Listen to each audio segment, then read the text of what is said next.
네, 안녕하세요. 마음우체국입니다. 오늘도 여러분의 사연에 대해서 진솔한 답변을 드리도록 하겠습니다. 오늘은 조금 새롭게 다른 형식으로 조금 시도해 보려고 하는데요. 저는 정신과 전문의 이광민이고요. 제가 각 병원의 원장님들과 함께 이야기를 나누면서 여러분의 사연에 답변을 드리려고 합니다. 오늘은 강남 푸른 정신건강의학과 의원의 신재현 원장님을 모셨습니다. 안녕하세요. 네, 안녕하세요. 그럼 오늘 사연 들려드리도록 하겠습니다.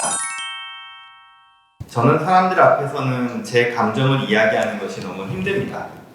특히 부정적인 이야기나 감정을 드러내기가 힘이 듭니다. 누군가가 나에게 기분 나쁜 말을 하거나 부당하게 대할 때 화를 내고 내 생각을 이야기할 수 있었으면 좋겠는데 그게 잘 되지가 않습니다. 무엇인가가 저를 가로막고 있는 것 같은 느낌이 듭니다. 내 감정을 이야기하면 사람들이 놀랄 것 같고 이상하게 볼 것 같은 기분이 듭니다.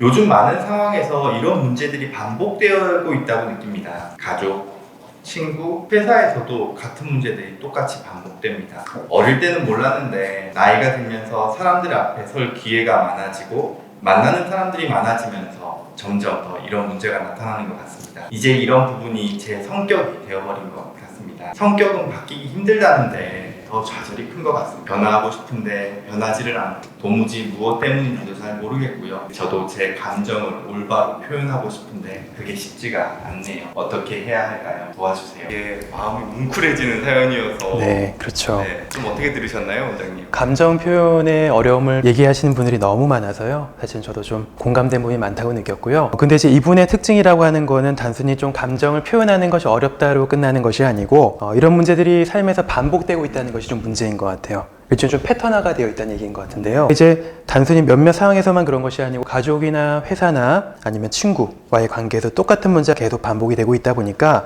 이게 내 성격이 되어버린 것 같다. 그리고 점점 내 삶이 좁아지고 있는 것 같다. 이런 느낌을 토로하시는 것 같아요. 이게 일종의 본인도 모르게 행동 패턴이 고착화되는 거에 대한 거를 전문용어로 사용할 수 있는 어떤 단어 같은 것들이 있을까요?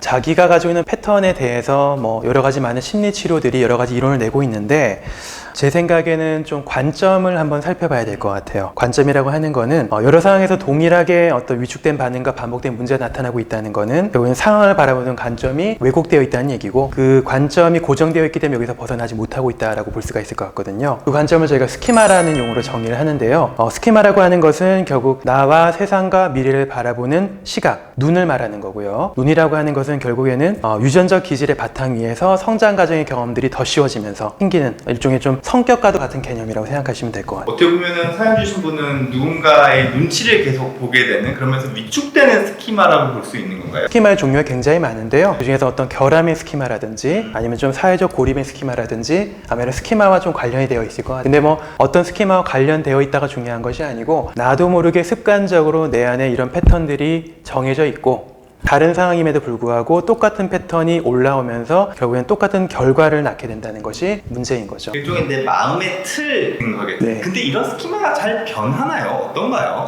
스키마는 잘 변하지 않죠. 왜냐하면 굉장히 오랜 시간 동안 숙성되어 온 어떤 틀 같은 것이기 때문에 시간 지나면 점점 고착화되는 성질을 가지거든요. 근데 변하지 않는 거라 그러면 막상 이 사연 주신 분 같은 경우에 안 바뀐다라고 생각하고 또 좌절하시면 어떡하나 생각이 염려가 들어가지고 변하기는 어렵지만 또 변할 수는 있습니다. 근데 중요한 거는 우리가 방향성을 어떻게 잡아서 노력해 나갈 것인가 하는 거고요. 결국 이제 우리가 받는 심리치료나 정신과에서 받는 치료라고 하는 거는 그런 치료의 방향성을 잡아서 어떻게 노력할 것인가를 함께 상의해 나가는 과정이라고 생각하시면 될 것 같아요. 그때 이제 그 스키마, 내가 부정적으로 적응하고 있는 스키마를 바꾸기 위해서 일종의 어떻게 보면 멘토? 나를 이렇게 바꿔줄 수 있는 하나의 어떤 대상? 이런 것들이 중요할 것 같다는 생각도 드는데요. 선생님은 혹시 진료에서 이런 스키마? 내가 결함이라든지 자꾸 눈치를 보고 있는 스키마를 가지고 있는 사람들과 진료를 하시면서 경험을 하신 내용들이 있으시다면 어떤 게 있을까요? 내가 그 사람에 대해서 치료적으로 도움을 줄 수 있는 하나의 대처법? 이런 것들이 있으실까요? 어떠세요?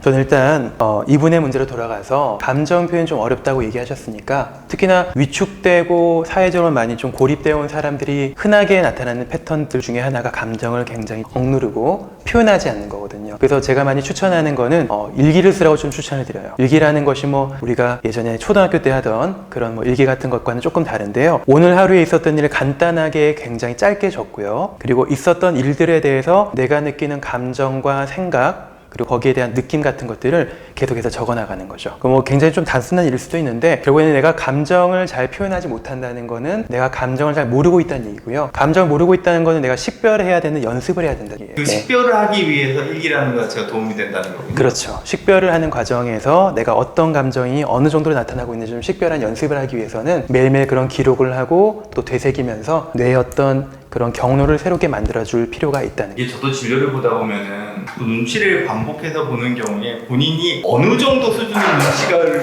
보고 있다는 걸 놓쳐버리기가 쉽거든요. 그렇죠. 그래버리면은 막상 그 힘든 상황에 매몰돼 버리면서 구체적인 상황에 대해서 두려워하는 것이 아니라 되게 모호한 상황들에 대해 가지고 압도당해 버리게 되는데, 그럴 때 그런 것들을 구체적으로 일기를 통해서 적으면서 조금 더 구체적으로 상황을 인식하게 하는 것들이 도움이 될 수 있을 것 같다는 생각들이 드네요. 네, 뭐 일기가 좀 그런 방법이니까요. 어떤 구체적인 사항들을 나는 굉장히 모호하게만 이 모든 사항들을 인식하고 있었는데 상황별로 내가 이런 반응이 습관적으로 나타나는구나 하는 것을 직접 기록하면서 내가 기록한다는 행위 자체가 내 생각을 밖으로 끄집어내서 결국 거리두고 확인한다는 것과 똑같은 거니까요. 일기를 기록하면서 그런 것들을 인식하는 힘을 길러나가는 것이 도움이 될 것 같습니다. 어떻게 보면 오늘 신재영 원장님께서 제공해주신 한 주기 마음 처방전?